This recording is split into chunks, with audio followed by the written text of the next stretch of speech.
Good morning, boys and girls. Welcome back to school. Hi, Mr. Presley here with you. Today is Thursday, February 3rd, 2022.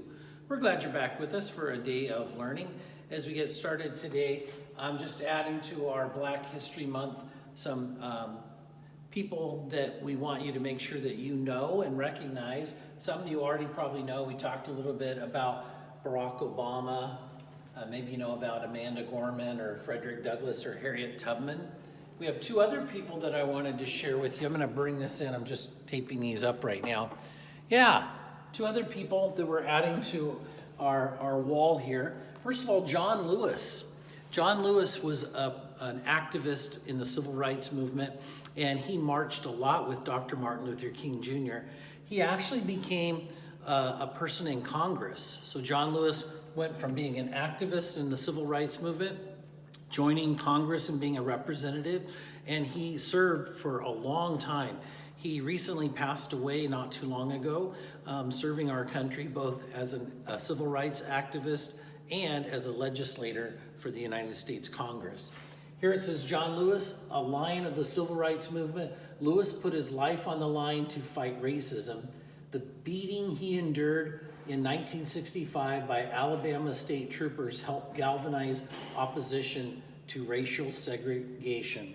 So yeah, he was actually beaten in 1965 by Alabama state troopers as he was protesting. Again, peacefully protesting, because that's what Dr. Martin Luther King Jr. did, and so did John Lewis. But John Lewis also talked about creating good trouble, meaning if something isn't right, we should do something about it. So he called that good trouble. He said, you cannot be afraid to speak up and speak out for what you believe. You have to have courage, raw courage. So John Lewis is an awesome person for us to recognize as part of Black History Month. Again, not only from the 60s, the 1960s, but also later on as he became a congressman as well. And then another person we have is Maya Angelou. She also was a civil rights activist. She's a lot like Amanda Gorman. In fact, Amanda Gorman, she looked up to Maya Angelou because Maya Angelou was also a poet. So Maya Angelou, a civil rights activist, poet, and award-winning author. So she wrote books. She became Hollywood's first female Black director. But she's really best known for her 1969 memoir, which is a book about yourself.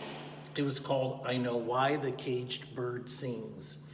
Instead, she said, instead, pursue the things you love doing and then do them so well that people cannot take their eyes off you. And so Maya Angelou is another representative for Black History Month.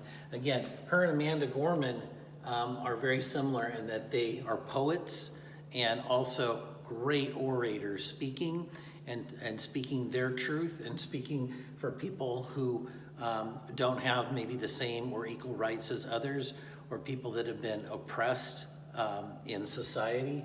And so again, civil rights activists. So John Lewis and Maya Angelou are two other people that I'm adding to our Black History Month wall.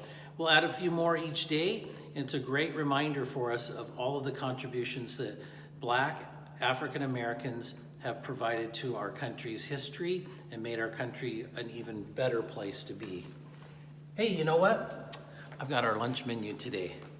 On our lunch menu today, it did get a change that happened. We have macaroni and cheese with green beans or a ham and cheese sandwich. So keep that in mind.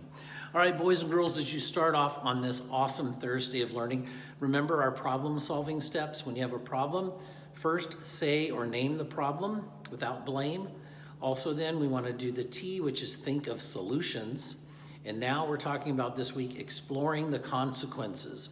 So one of the solutions could be I push a person. I have a problem with someone and so I push them.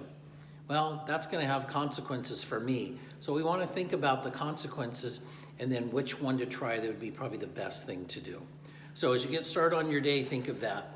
The last thing I want to share with you is out at recess time, when you're out there playing. We've had some issues with basketball that have happened. And so basketball right now, we're playing what's called three-line basketball. And so we've been sharing how to play that today and yesterday. We'll share that all week, and we'll share that into next week.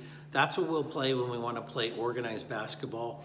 We'll play 3-line basketball. If you do want to just shoot some hoops, you can use the outside hoop. Outside of the undercovered area, there's a hoop out there. If you just want to grab a ball and just shoot some hoops. No basketball games out there, just for shooting hoops. Inside undercover will be the 3-line basketball for those who want to play that. So again, we want to come up with things that we can do at recess that involve everyone, gives everyone opportunities, everyone turns, and try and solve problems out there. That's what we're here to do, is learn to get along with each other. Okay? That's what we all do. Adults and kids, we learn how to get along with each other. And we do that in different ways, but remember, if you have a problem, name the problem, think of solutions, explore the consequences, and then the last thing is you pick a solution that you think is the best to do. Have a great day of learning, boys and girls. You guys have been working hard. I'm so proud of all of your efforts in class. I see a lot of you working hard writing. I see a lot of you working hard doing your reading and rereading things when you don't understand it. We all do that. And even working hard in your math skills. So keep up the good work, boys and girls, and always remember, your Freiland's family cares about you. Teachers, please lead your students in the Pledge of Allegiance. We'll see you soon.